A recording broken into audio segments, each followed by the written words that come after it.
اس سے پہلے عرصیہ اپنی صفائی میں کچھ کہتی ہمنا نے وابیلا شروع کر دیا۔ میں اس سے چھوٹی بہنوں کی طرح محبت کرتی ہوں اور یہ میرے دل میں بغض رکھتی ہے، اسی لیے تو ایسا کیک بنا کر میرا سرپرائز خراب کر دیا۔ ہمنا بھابھی میری بات تو سنے۔ جیسے ہی عرصیہ اپنی صفائی میں کچھ کہنا چاہ رہی تھی، ہمنا چہکو پہکو رونے لگی اور عرصیہ کی آواز دب کر رہ گئی۔ چلو ہمنا بھابھی سے معافی مانگو۔ اس نے شوہر کے کہنے پر بنا کوئی سوال کے ہمنا بھابھی سے معافی مانگی اور چپ چاپ اپنے کمرے میں چلی گئی۔ اب تو اکثر ہی ایسا ہونے لگا تھا۔ عرصیہ جو بھی پکاتی وہ واقعی عجیب و غریب بننے لگا۔ عرصیہ کو ہر بار سب کے سامنے شرمندہ ہونا پڑتا۔ اسے سمجھ نہیں آ رہی تھی کہ آخر یہ ماجرا کیا ہے۔ ایک دن عرصیہ قورمہ بنا کر کمرے میں گئی تو ہمنا فوراً ہی کچن میں آ گئی۔ عرصیہ جو کسی وجہ سے واپس کچن میں گئی تو وہاں ہمنا بھابھی کو دیکھ کر چونک گئی۔ ہمنا ایک دم گڑبڑا گئی، لیکن ساتھ ہی خود کو سنبھالتے ہوئے بولی، وہ آج ساتھ مینگو شیک کی فرمائش کر کے گئے تھے، میں نے سوچا ہاتھ کے ہاتھ روٹیاں بھی بنا لوں گی اور ملک شیک بھی۔ ٹھیک کہہ رہی ہیں آپ ہمنا بھابھی، پھر تو بہت حبس ہو جاتا ہے کچن میں، آپ بھی جلدی سے فارغ ہو جائیں، تم جاؤ میں سلاد بھی بنا دوں گی۔ عرصیہ نے ممنونیت سے جیٹھانی کی طرف دیکھا اور اپنے کمرے میں چلی آئی۔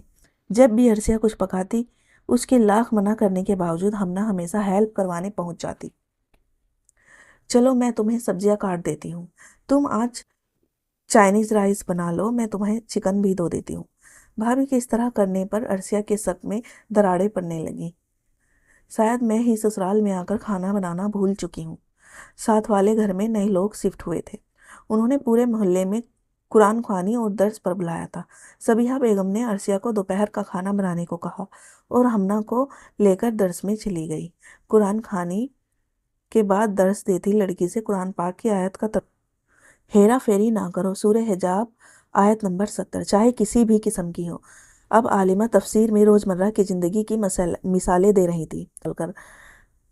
وہ تو ہمیشہ عرصیہ کے ساتھ ہیرا پھیری کرتی آئی تھی، کبھی میٹھے میں نمک ڈال کر تو کبھی سالن میں مرچ ڈال کر، کبھی ہنڈیا جلا کر۔ اسے اب اپنی حرکتوں پر شرمندگی ہو رہی تھی۔ پھر اس کے کانوں نے ایک اور آیت کو سنا، اللہ کی رحمت سے مایوس نہ ہو، سورہ ہجر آیت نمبر 56۔ ہاں بالکل، میں خدا کی رحمت سے مایوس نہیں ہوں گی، میں سب سے معافی مانگ کر خدا کی رحمت تلے آ جاؤں گی۔ وہ لوگ گھر آئے تو عرصیہ رات کا کھانا تیار کر چکی تھی، بریانی اور کھیر کے ساتھ سلاد، چٹنی اور رائتا بھی تھا۔ مرد بھی سب گھر آ چکے تھے۔ عرصیہ نے ڈرتے ڈرتے ٹیبل پر کھانا لگایا۔ آج ویسے ہی اس کی طبیعت کچھ ٹھیک نہیں تھی، پتہ نہیں کھانا آج کیسا بنا ہوگا اور آج نہ جانے کتنی سلاوتیں سننی پڑیں گی۔ ساس کی نظر میں عرصیہ جو روز ہی کوئی نہ کوئی گڑبڑ کر دیا کرتی تھی، آج بھی ڈری بیٹھی تھی۔ روٹین سے ہٹ کر کھانا آج بہت مزیدار تھا۔ آج بہت دن بعد سب نے خوش ہو کر کھانا کھایا تھا۔ سب میٹھے میں کھیر سے بھی لطف اندوز ہو رہے تھے۔ جب سبیہہ بیگم کڑکتی آواز میں بولی، ہمنا تم سمجھ گئی ہوں گی میں آج تمہیں اپنے ساتھ زبردستی کیوں لے کر گئی تھی۔ میں بہت پہلے حقیقت جان چکی تھی، میں بس اس انتظار میں تھی کہ عرصیہ اپنے حق کے لیے خود بولے، لیکن یہ ٹہری اللہ میاں کی گائے سب کچھ سہ کر بھی منہ سے اف تک نہ نکالی۔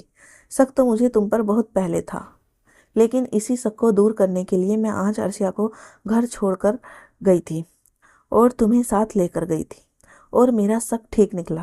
آج نہ تو عرصیہ نے کھیر میں نمک ڈالا اور نہ ہی قورمے میں چینی۔ عرصیہ حیرت اور خوشی کی ملی جلی کیفیت میں ڈوبی ساس کی طرف دیکھ رہی تھی۔